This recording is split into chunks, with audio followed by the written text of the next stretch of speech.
It started with laughter. Not the kind that warms a room, but the kind that turns heads, stiffens shoulders, and makes you wish the ground would swallow you whole. Maybe you've felt that before, like everyone's eyes are on you, not with admiration, but judgment. That's exactly what happened to 13-year-old Haley as she walked into school one rainy Monday morning. Her jeans were soaked, her shirt stained like she'd rolled through a muddy field, and her hoodie hung off her shoulder like it hadn't seen a dryer in weeks.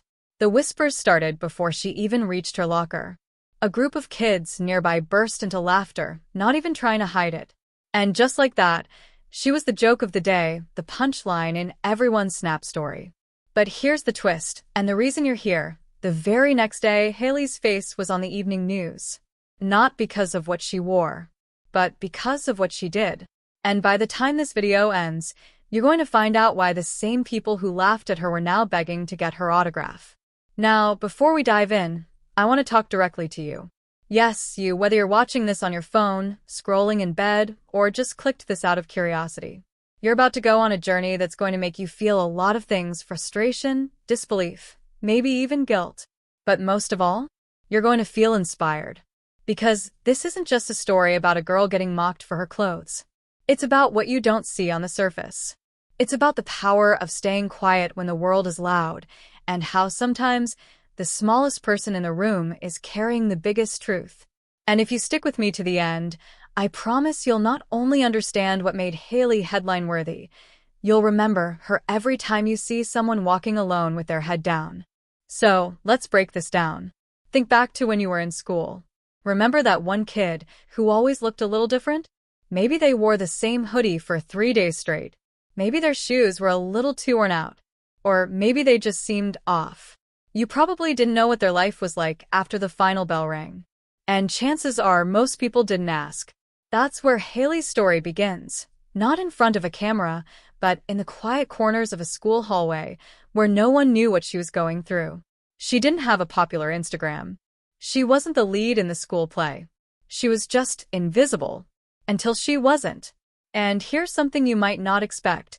Haley didn't cry when the kids laughed at her. She didn't run out of the building or cause a scene. She just walked to her seat like nothing had happened. But inside, she was carrying something. Not just embarrassment, but a secret. A plan. One that would turn the laughter into silence, and the silence into headlines. Because while everyone else was judging her outfit, Haley was watching, listening, and waiting for the right moment. Now you might be wondering, what could a middle school girl possibly do that would land her on the news? And no, it's not some viral TikTok prank or a trending challenge gone wrong. This isn't that kind of story. What Haley did was real. Brave. And something most adults wouldn't have the guts to pull off. But to understand what happened, you need to meet the other characters in this story. There's Mrs. Brennan, the school's front office secretary who always seemed to be typing but was really paying attention to everything. There's Jason, the so-called funny guy of 8th grade who made Haley the target of his morning jokes. And there's Principal Monroe, strict, serious, and not someone you wanted to end up in the office with. Each one played a part in what happened next. But more importantly, there's something bigger going on here, something that hits harder when you realize it's not just about this one girl. This is about how we treat people when we think no one's watching. It's about the assumptions we make when we see someone struggling. And it's about how, in a world of filters and highlight reels, one raw, messy truth can change everything. Now I want you to ask yourself a question. When's the last time you looked at someone and truly saw them? Not just their clothes, their hair, their shoes, but them. Because that's the moment this story turns. And when you hear what Haley uncovered, what she knew but chose to hold on to until the perfect moment, you'll understand why this story isn't just going viral. It's changing how people treat each other in schools across the country. Haley wasn't the kind of girl anyone expected to make headlines. In fact, most of her classmates probably couldn't even tell you her last name before everything happened. She was quiet but not shy, just the type of kid who sat at the back of the class, did her assignments without drama, and never tried to be part of the in-crowd. She wore secondhand clothes, carried a beat-up backpack, and always had her earbuds in, probably to tune out the noise more than the music. Most days, She went unnoticed, slipping through the hallways like a shadow. But those who looked closely might have seen something, like the way she always paused outside classroom doors, scanning before entering, or how she sometimes stared too long at the office bulletin board, like she was waiting for something to appear. The truth is, Haley had been watching for weeks. Not in a creepy way, but with the quiet focus of someone who sees what others miss. At lunch, she sat near the back wall of the cafeteria behind the soda machines, close enough to observe, far enough to avoid being dragged into the noise. She watched how kids passed notes when they thought no one was looking, how certain teachers always left the lounge at the exact same time, how the hall monitor would step away from the west stairwell at 1:15 every Tuesday. To most people, these things were random. To Haley, they were clues. Pieces. She wasn't exactly sure what the puzzle was yet, but something felt wrong at her school, and she'd been trying to figure it out quietly. Until, apparently, it figured her out first. There were whispers before the news story broke. Odd, disjointed rumors that didn't make sense. A teacher who resigned suddenly, without explanation. A missing file from the nurse's office. Security footage that mysteriously glitched on a day when a student claimed they'd seen something strange near the staff parking lot. None of it seemed connected. Or at least no one connected it until Haley did. But if she knew something, she wasn't talking. Not at first. Instead, she kept showing up to school with more stains, more disheveled clothes, almost as if she wanted to draw attention, not to herself, but to how people reacted to her. It worked. The mockery grew louder. More kids joined in. Even some teachers looked away, pretending not to notice the obvious bullying. But Haley didn't flinch. She just kept watching. Behind the scenes, though, things were shifting. Her homeroom teacher, Mr. Delaney, started acting strange. Normally upbeat, he suddenly seemed tense, glancing at the door during lessons and snapping when students talked out of turn. One day, Haley turned in an essay, and instead of grading it, he returned it with just a note. Let this go. That was the first real sign something deeper was going on. Why would a teacher write that? What did he think Haley knew? She didn't tell anyone about the note, but she kept it.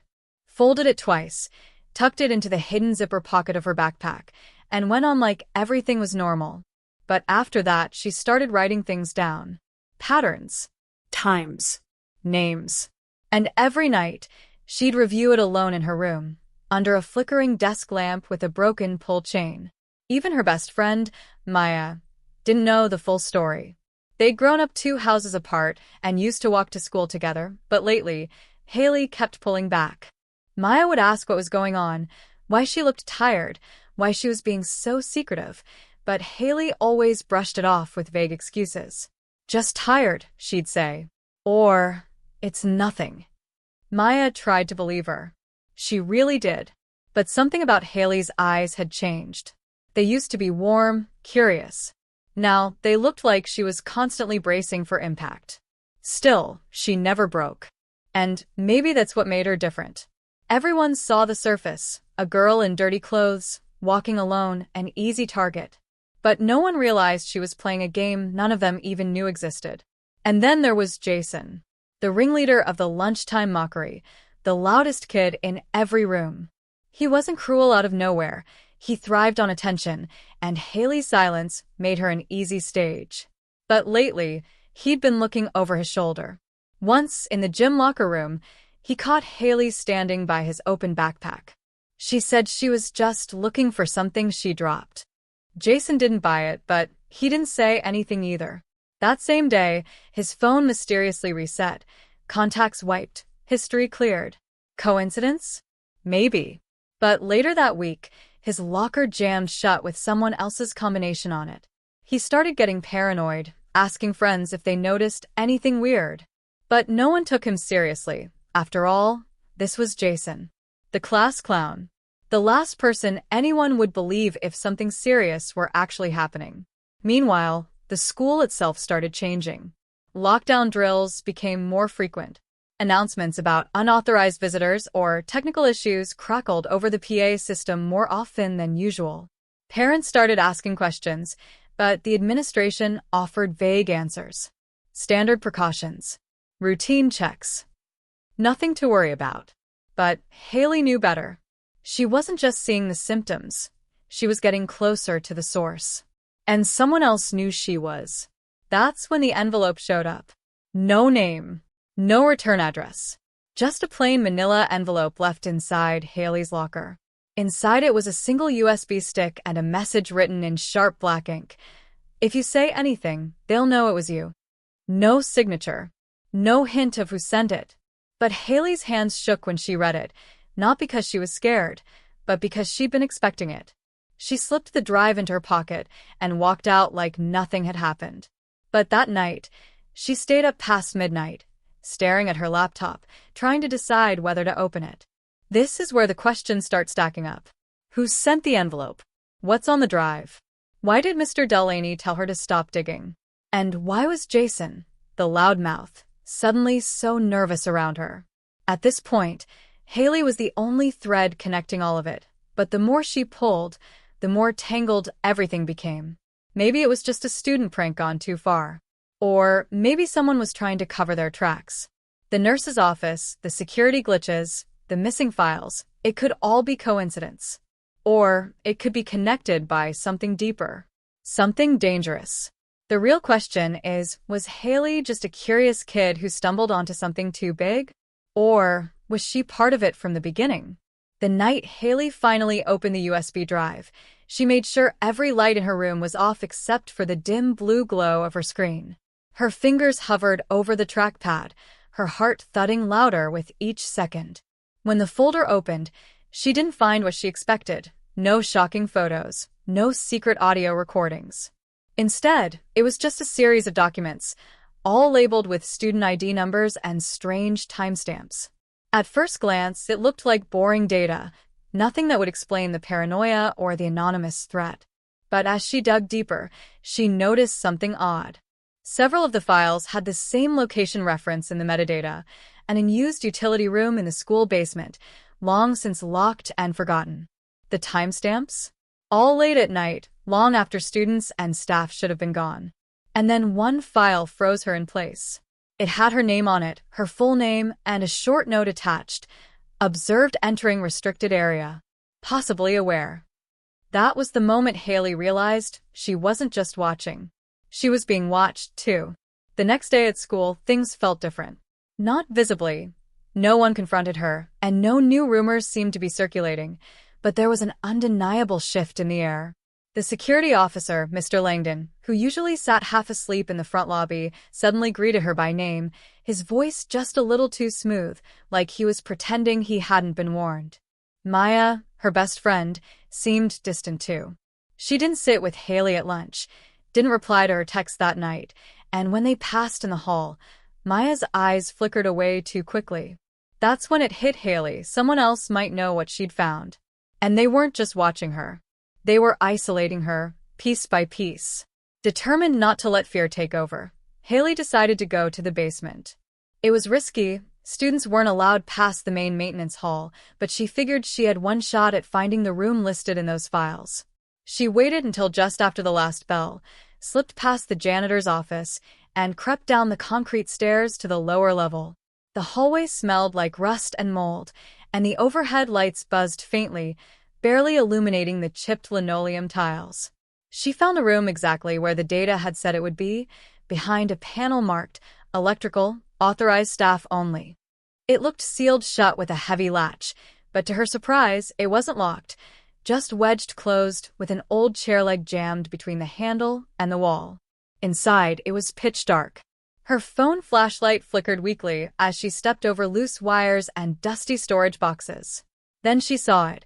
A discarded file cabinet pushed against the far wall, its drawers half open, stuffed with documents and old school records.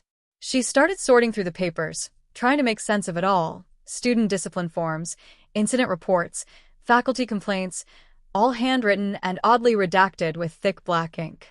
But just as she found a file marked "Confidential, Monroe, Internal," she heard the unmistakable sound of footsteps echoing in the hall. Someone was coming. She shoved the files back into the drawer, snapped a quick photo of the label, and slipped out the side just in time to avoid being seen. From around the corner, She caught a glimpse of a figure walking past, someone in a dark jacket, with a walkie-talkie clipped to their hip. Not a student. Not a janitor. It was Mr. Langdon. Haley didn't stop running until she was out of the building, her lungs burning, her hands trembling. She didn't know if he saw her. She didn't know if he'd even been looking for her. But it confirmed what she feared. Someone in the school, maybe more than one person, was involved. And they weren't just hiding something, they were willing to keep it hidden at any cost. That night, she tried to talk to Maya again. This time, Maya finally responded, but her message was cryptic. "We shouldn't be texting. They're checking phones now." When Haley asked who they were, there was no reply. Her phone buzzed with a second message an hour later, but it was from an unknown number. It simply read, "Stop. This isn't your fight." By now, Haley couldn't sleep. Every creak of the house made her sit up straight. Every car passing outside made her peek through the curtains.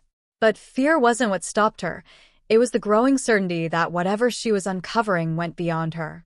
That maybe, just maybe, someone else had tried this before and didn't make it as far. That suspicion only deepened when she returned to school the next day and went to check the cabinet again, only to find the entire room had been cleared. No papers. No boxes. Not even dust. Like it had never existed. Later that afternoon, she overheard two teachers whispering in the staff lounge. They didn't know she was nearby, sitting just outside the open door. One of them said, "We can't keep erasing everything. Eventually, someone's going to ask questions." The other responded, "They already have. And now it's happening again." But the twist that turned everything upside down came that evening when Haley went to review the photos she'd taken of the cabinet label. Her phone glitched as she tried to open the gallery. At first, it looked like the file was corrupted. But then, a black screen appeared with white text, "You're not the first." It lasted 2 seconds before disappearing completely. And that's when Haley realized she wasn't just digging into the school's secrets. She might be part of one. Haley barely had time to process what had just happened when her phone vibrated again, this time with a call from a number she didn't recognize. She almost ignored it, assuming it was another anonymous threat, but something made her answer. A familiar voice came through the line, shaky, breathless, and frightened. It was Aiden, a quiet, tech-savvy student from her physics class, someone she'd barely spoken to outside of group assignments. "Haley," he whispered like he wasn't sure if he should be calling her at all, "you need to stop whatever you're doing. They know. And I think they're following me now too." Her stomach dropped. She hadn't told anyone about the USB or the basement or the files, not even Maya, so how did Aiden know? Before she could ask, he blurted out something that sent chills through her spine. "I got the same message you did. Same exact words. You're not the first." As he spoke, he explained how he'd stumbled onto something strange a few weeks earlier while working on a school server project. He said he found a hidden folder that didn't belong in the directory, a set of encrypted student files flagged under a tag labeled Category 4. He hadn't thought much of it until 2 days later, when his school laptop crashed, and he found a note taped inside his locker that simply read, "Curiosity has limits." Since then, he'd been trying to ignore it, convincing himself it was just a prank or some admin-level glitch.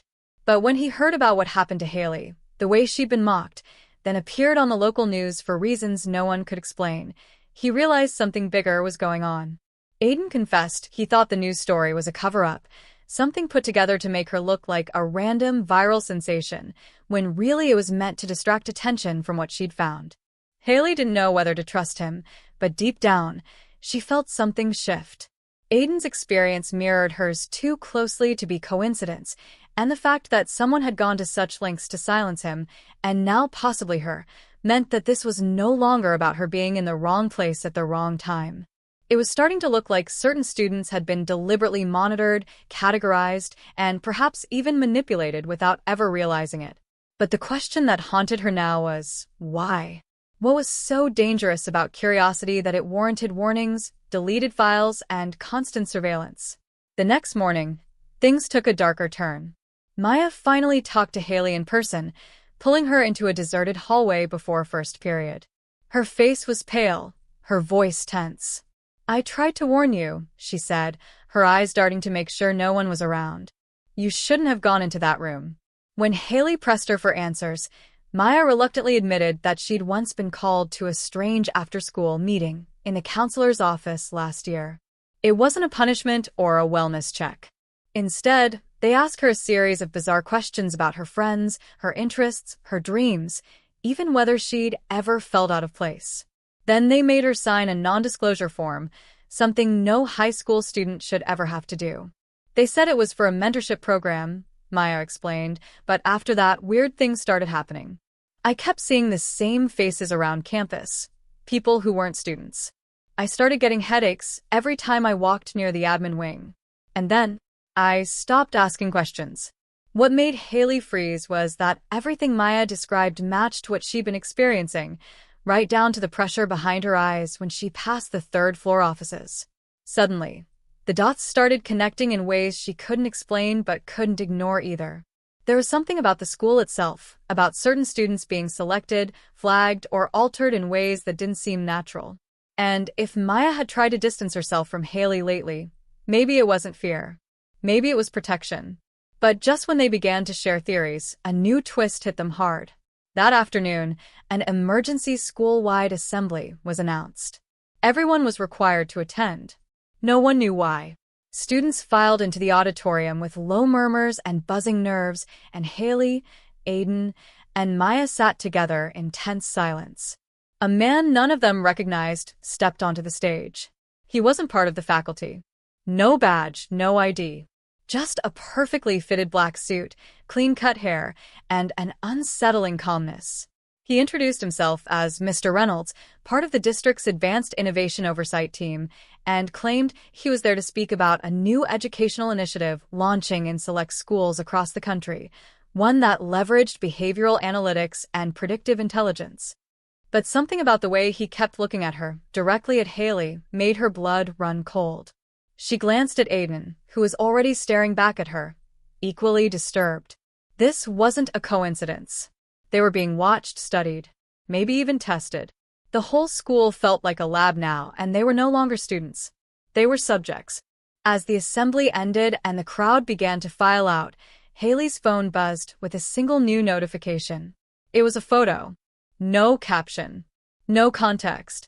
Just a blurry shot of her and Aiden talking in the hallway earlier that morning. It had been taken from above, from one of the security cameras. Only the timestamp was missing, replaced by a string of binary code. Haley had no idea what it meant, but the message was clear. Someone was still watching.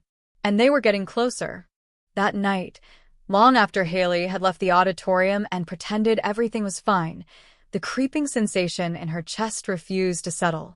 Her footsteps echoed too loudly on the empty sidewalk, and every flickering street lamp suddenly felt like it was timed to her heartbeat. Her eyes kept darting over her shoulder, watching for the shape she swore she'd seen earlier outside the school gates. Just a figure, barely visible in the shadow of the trees, standing perfectly still. She told herself it was probably a parent waiting for a ride or a teacher lingering after the assembly. But deep down, she knew better. It was the silence that gave it away. Real people fidget. They move. They check their phones or shift their weight. This figure hadn't moved once. Not even a step. By the time she got home, her nerves were shot. She locked the front door, bolted the deadbolt, and pulled every curtain tight. Her parents weren't home. They were working late again, and the house, normally her safe haven, suddenly felt too quiet, too vulnerable. She checked her phone obsessively, flipping between texts and social media, hoping to find something that could anchor her back to reality. That's when she realized Maya hadn't responded since their conversation that morning. At first, she assumed Maya was just scared. But as the hours ticked by, her worry grew into something sharper. She tried calling. No answer. She tried video calling. It rang until it cut to voicemail. Then, without warning, her phone buzzed with a new notification, but it wasn't from Maya. It was from a private messaging app she didn't remember downloading. There was only one message. Don't look for her. Haley's breath caught in her throat. Her fingers trembled as she tried to tap the message, but the app closed itself and disappeared from her screen. She checked her home screen, gone. No app icon. No record in her downloads. Just vanished, like it had never been there. But she saw it. She knew what it meant. Something had happened to Maya. And whoever sent that message wasn't just warning her. They were threatening her. Suddenly, everything felt different. It wasn't about curiosity anymore. This was danger, real and immediate, and it had taken the one person she thought she could still trust. She wanted to scream, wanted to call the police, tell her parents, anything. But how do you report something when there's no evidence? No crime, no proof, just a vanishing act and a phantom app. She paced her room, her mind racing through a storm of possibilities. Maybe Maya ran. Maybe someone made her disappear. Maybe she was silenced the same way that missing file cabinet had been. Every possibility led back to the same terrifying truth. The people behind this were powerful enough to erase someone without a trace. Unable to sleep, Haley opened her laptop and began digging. School records, local news archives, forums where students whispered about conspiracy theories and underground surveillance. She was desperate for a pattern, a connection. And buried in an obscure Reddit thread that had been deleted and cached months ago, she found a post from a user claiming they had attended a district-run school where students were monitored for behavioral anomalies. The post described a system that profiled kids using biometric data, subtle psychological prompts, and even environmental cues designed to trigger reactions. According to the user, those flagged as non-compliant were reassigned. When asked what reassignment meant, the user never responded again. Haley stared at the screen, heart racing, the room suddenly feeling ice cold. Was that what was happening at her school? Were certain kids being monitored, judged, then removed? And what exactly had Maya done that made her a target? Or was it guilt by association now, just knowing Haley enough to be considered a threat? Her thoughts were broken by a noise outside her window. At first, it was faint, like leaves rustling. But then she heard it again, something metallic, a soft scraping against the window frame. Her breath hitched. Slowly, she reached for her phone and tiptoed to the blinds.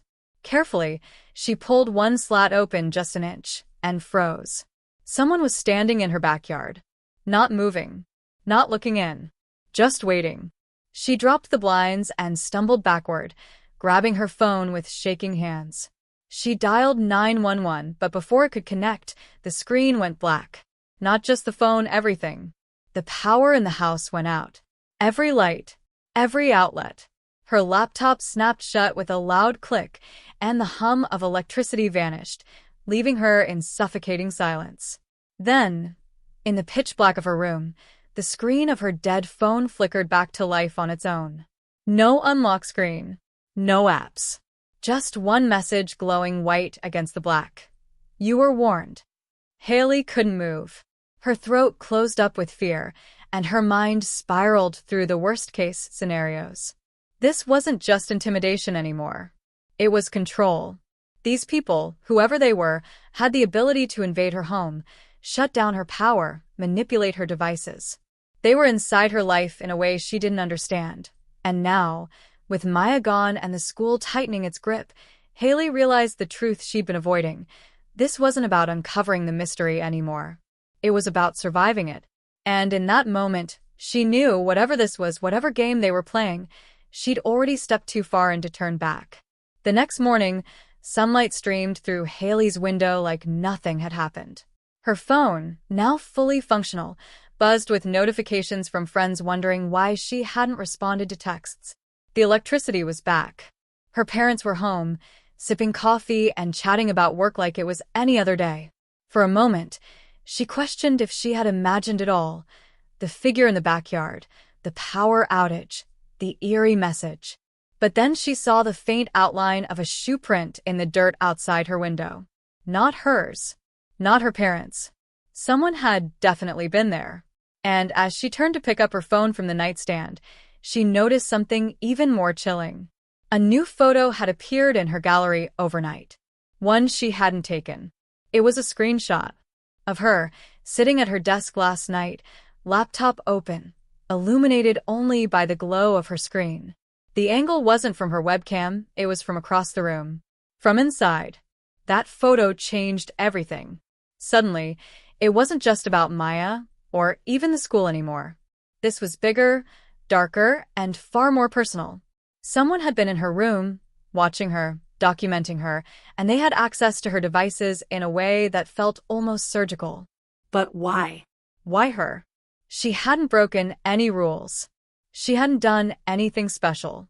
Unless the reason they were after her wasn't something she had done but something she was.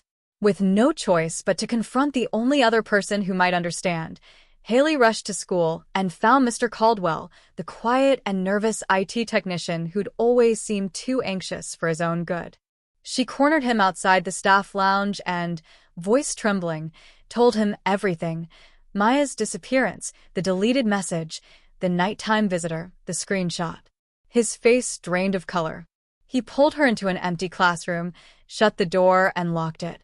Then he said something that made her stomach turn. "I tried to stop this a long time ago."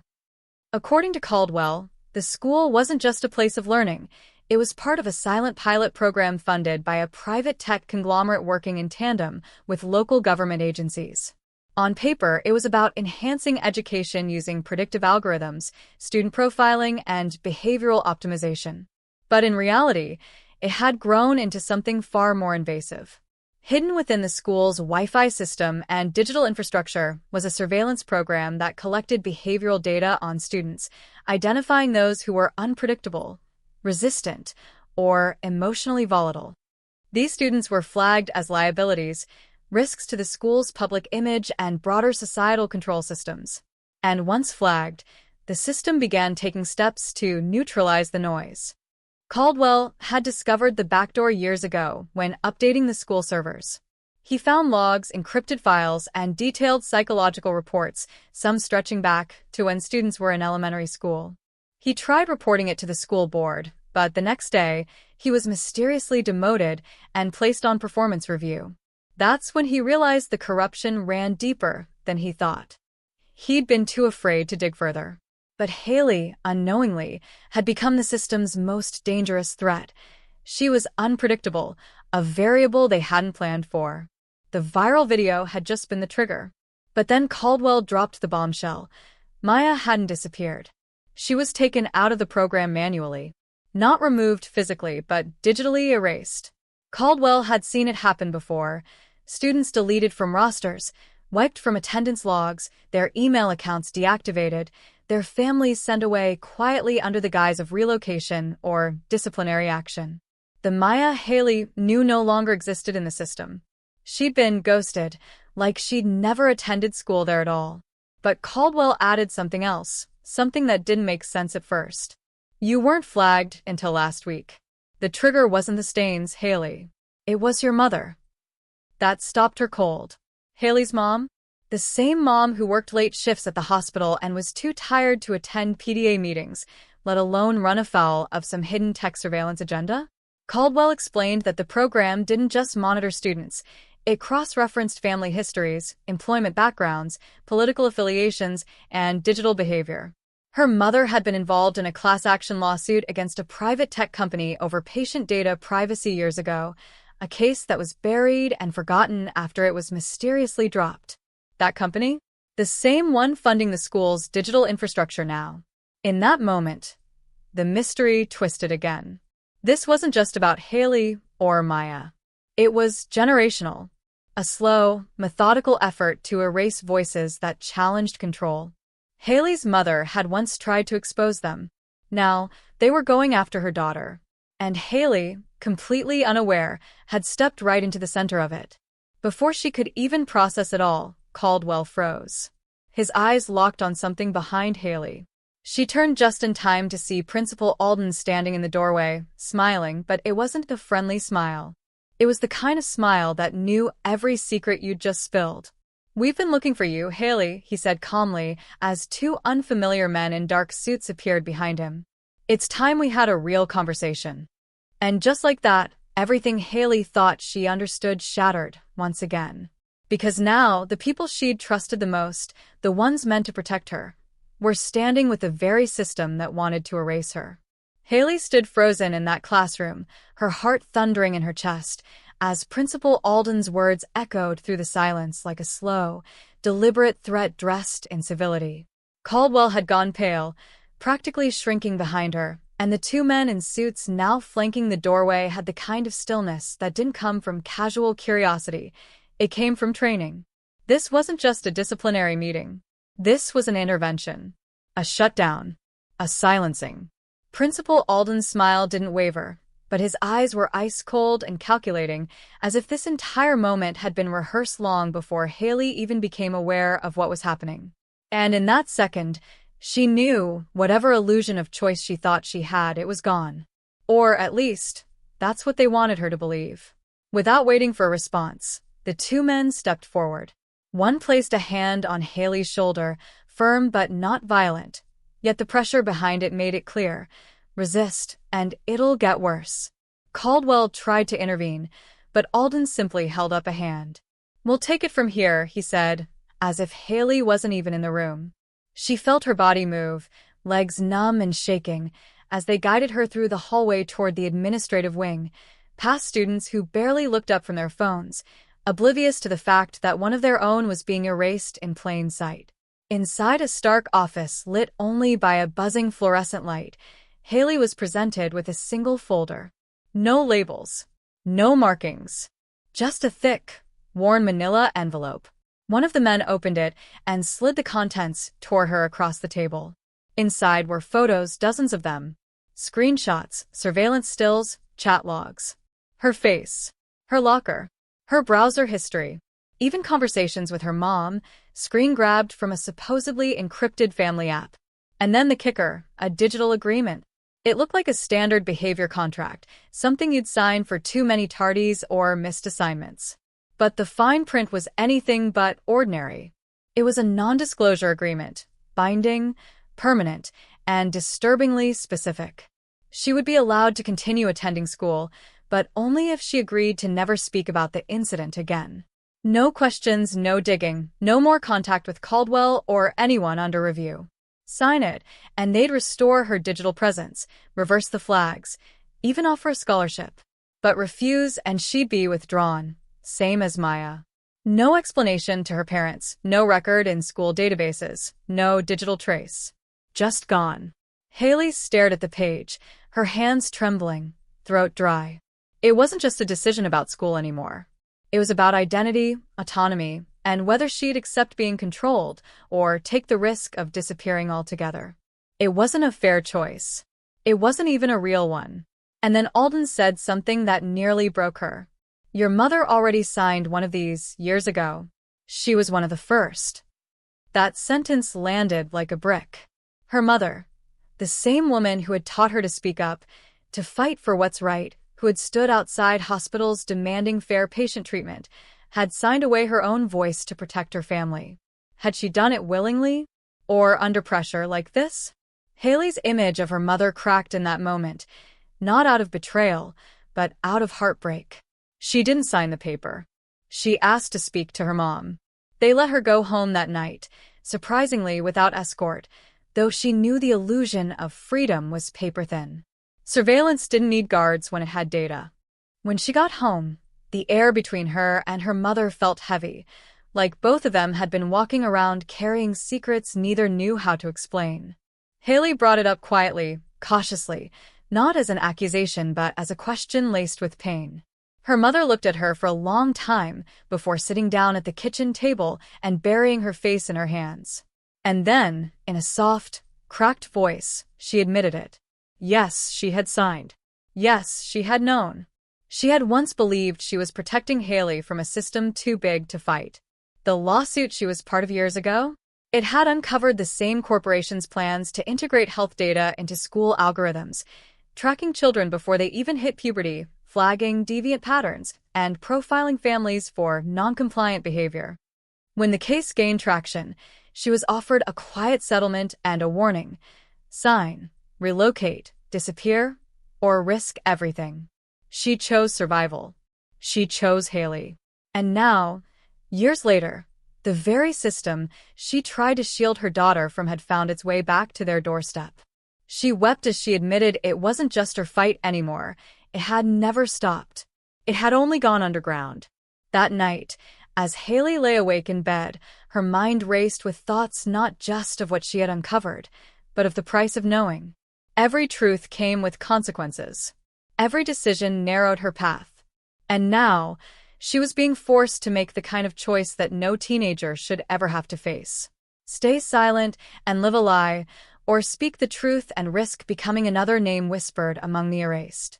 The system had made its move. Now it was her turn. But just as she was deciding whether she had the strength to keep going, her phone buzzed again. A message. No number. Just a location pin, dropped in the middle of a wooded area behind the school. And attached to it one photo. Maya. Alive. Terrified. Holding a sign that read just 2 words. Don't come. And just like that, the rules of the game changed again. Haley didn't sleep that night. Not a second. She lay frozen in bed, clutching her phone like a lifeline, eyes locked on the image of Maya, disheveled, her face pale and eyes wide with a message that screamed more than just warning. It was fear carved into pixels. The forest location pin burned in Haley's mind, but it wasn't the geography that chilled her. It was the implication. Maya wasn't missing. She hadn't run away. She had been taken or hidden. And not only was she alive, but she knew something Haley didn't. Something big enough that she was begging her not to follow. But Haley couldn't ignore it anymore. There was no comfort left in pretending. She had to go. The next day, she skipped school, not like that mattered anymore, and retraced the pin's coordinates.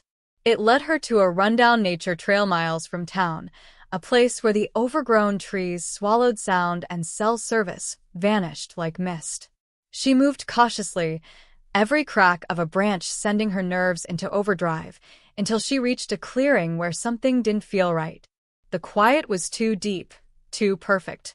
And then, just beyond the tree line, she saw it, an old concrete structure half buried in the earth. A bunker. Not just any bunker, though. This one had government stencils faded by time and a rusted biometric panel that clearly didn't belong to anything publicly funded. It had been repurposed. Privatized. Someone had gone to great lengths to keep it hidden and functional. Before she could process what she was looking at, a voice behind her whispered her name. Haley spun around and nearly collapsed from the shock. Caldwell. He was disheveled, dirty, and limping like he'd walked for days. "They know," he said, barely audible. "They know you got the photo." He explained he'd been fired the day before, stripped of his badge, locked out of every system. But it wasn't just because he helped Haley. It was because someone on the inside tipped them off. A leak. A betrayal. He wasn't sure who, but someone close, someone who had been feeding the system her moves in real time. It wasn't just digital surveillance. They had a mole. Haley's heart dropped as her mind raced through every conversation, every shared look, every friend who had suddenly gone quiet. Then, like a punch to the gut, it hit her, Amber. Her closest friend since elementary school. The only person she had told about the folder at home, about the photos, the messages. Amber had insisted she tell someone. She'd even suggested meeting with Alden to clear the air. But that was before the warning, before the trap, before Caldwell vanished. It all fit. Amber had been in her corner for so long that Haley never questioned her presence. That's exactly what made her perfect. The betrayal stung deeper than Haley thought possible, not just because Amber had lied, but because her lie was wrapped in genuine affection. Every gesture, every tear-filled pep talk, every "I believe you" now felt poisoned. But Haley didn't have time to mourn it. Caldwell was already pulling her toward the bunker's door, keying in an override code he had memorized in case of containment breach. What lay inside wasn't just a holding cell or some panic room. It was a full-blown operations center, monitors, medical equipment, case files stacked in military crates. This was a facility designed to watch, record, and most importantly, experiment. And there, on the largest screen, was a live feed of Haley's house. Her mother, sitting on the porch, staring out into the distance, guarded by 2 plainclothes agents with earpieces. She wasn't safe. None of them were. Caldwell moved fast, digging through the crates until he found a battered hard drive. He held it up like it was a holy relic. "This is it," he said, voice shaking. "Everything they've done. Every student, every profile, every erased record. And proof Maya wasn't the first. Or the last." Haley didn't want to believe what came next, but she had no choice. Caldwell opened one file and showed her a list of names, kids from her school. Some she remembered, others she didn't. All marked as non-integrated. All flagged for behavior that didn't conform to the model. The model, it turned out, wasn't about academic success or social development. It was about compliance, predictability, a future workforce curated through manipulation and fear. Those who didn't fit were labeled, monitored, and, if needed, removed. The conspiracy wasn't just local. It was nationwide. A quiet initiative backed by private tech conglomerates and rubber-stamped by government officials under the guise of education reform. Schools were testing grounds. Students were data points. And Haley, by digging, had become the spark in a room full of gasoline. But before they could move forward, before they could upload the hard drive to the press, or even get it into the hands of someone they trusted, the power cut out. Every monitor went black.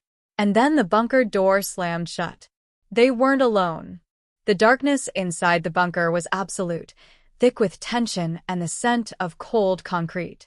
The only sound was Haley's breath, shallow and quick, and the soft click of Caldwell's sidearm as he chambered around. Somewhere beyond the rows of crates and silent monitors, footsteps echoed, steady, unhurried, and deliberate. Whoever had locked them in wasn't just trying to trap them, they were taunting them. Haley gripped the hard drive tight against her chest, her mind spinning through every possibility. Was it Amber? Alden? Someone higher up? Caldwell motioned for her to stay behind cover as he crept forward, but before he could make it more than a few feet, the emergency lights flickered to life, casting the room in a blood-red glow. And standing at the far end, illuminated in the red haze like a villain from a nightmare, was Amber. She looked nothing like the best friend Haley remembered. Her expression was cold, stripped of the bubbly warmth that used to define her. "I told you to let it go," she said flatly, stepping forward. "You were never supposed to find that photo. It was a test." Haley's voice caught in her throat. "A test?" Amber explained that everything, from the stain on her clothes to the mocking laughter, to even Maya's disappearance, was orchestrated. Not to destroy Haley, but to watch her. To study how an unpredictable variable reacted under pressure. The program wasn't just data collection anymore, it was behavioral engineering, and Haley had become the subject of their most important experiment yet. Amber wasn't acting alone. She had been recruited, like others at the school, given access, power, and immunity in exchange for loyalty. Her job was to report on Haley, to guide her movements subtly, and ultimately, to push her to a breaking point. The ultimate test wasn't whether Haley would uncover the truth. It was whether she would choose to expose it, even at the cost of her safety and those she loved. "We gave you every out," Amber continued, almost regretfully. "You could have backed down. You could have ignored it. But you kept digging." Caldwell stepped in, aiming his gun, but Amber didn't flinch. "You shoot me, and this bunker stays sealed. The ventilation stops in 20 minutes. You both suffocate. Your call." Haley stepped forward then, cutting through the threat with a look that burned. "What was the endgame?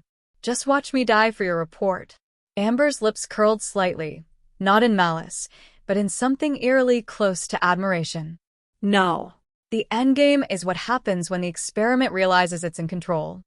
And that was the moment everything changed. Haley reached into her hoodie pocket and pulled out a second phone, the one Caldwell had dismissed as useless due to the signal jamming. But she had figured out something crucial earlier, something Amber didn't know.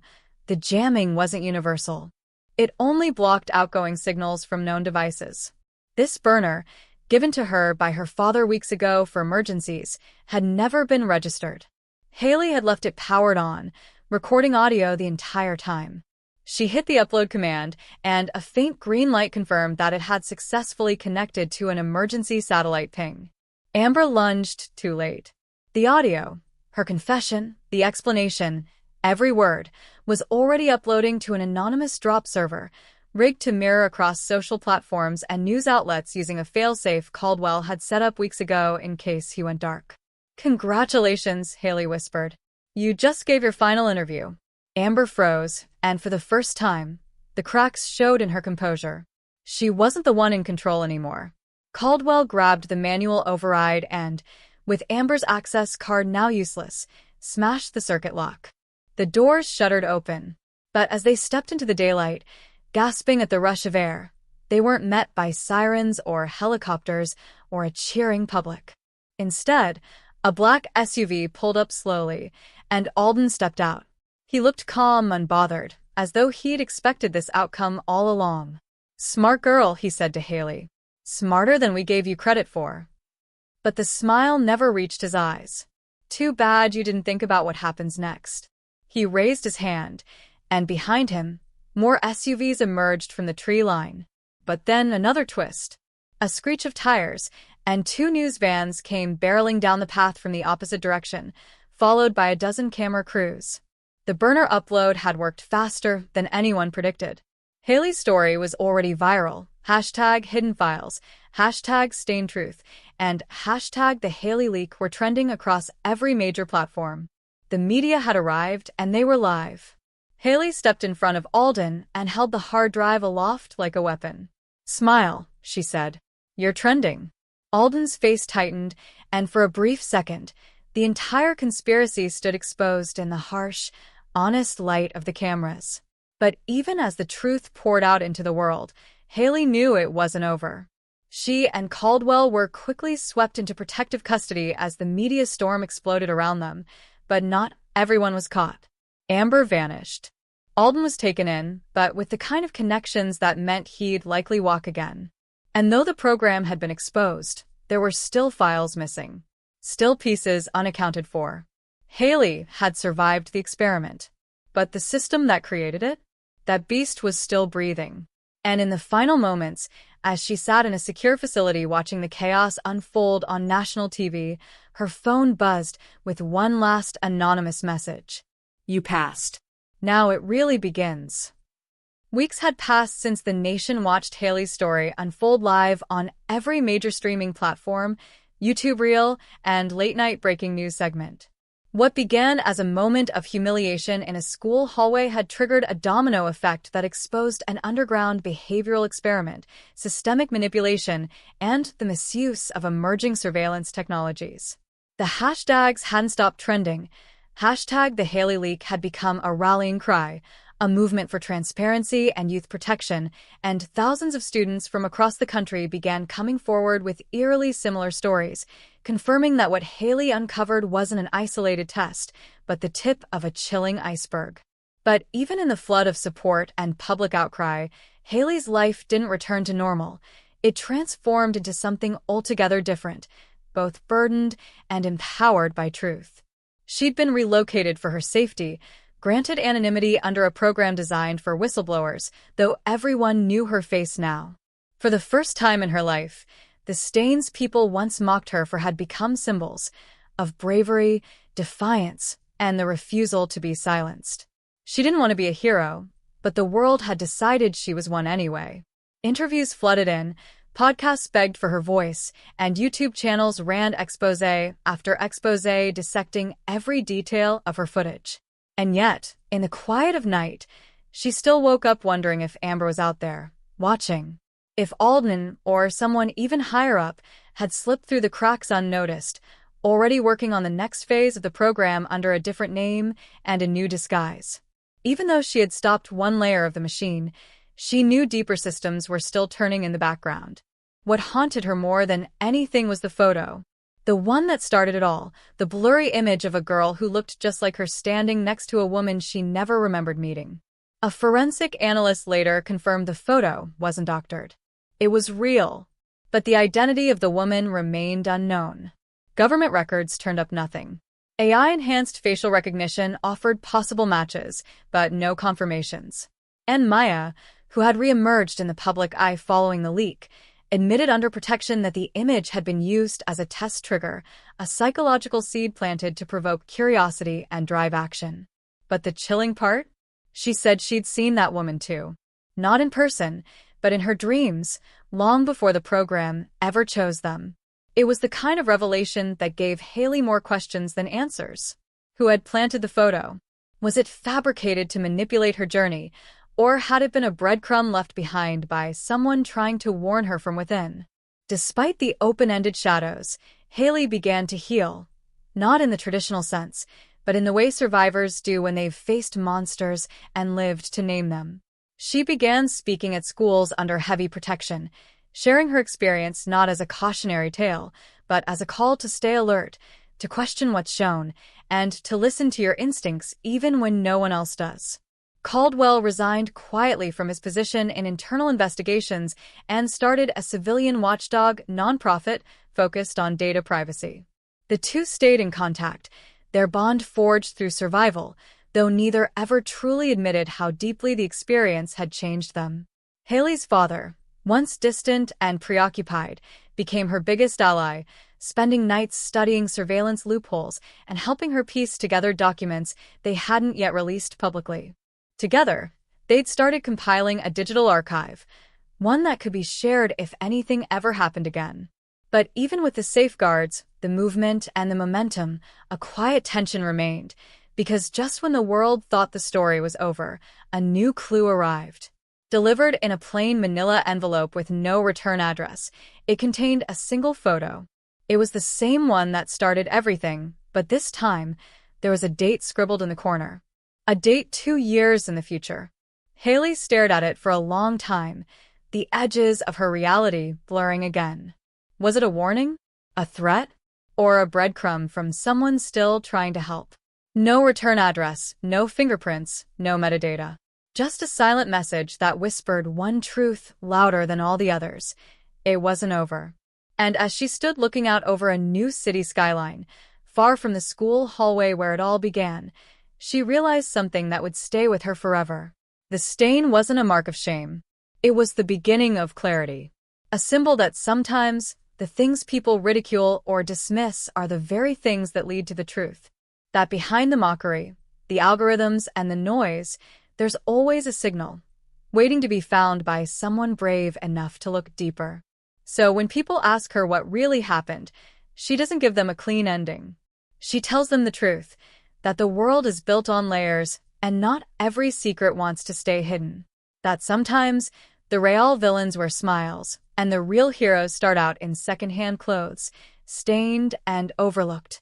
And most of all, that the story, the real story, is never as simple as it seems. Because somewhere out there the next photo is already being printed.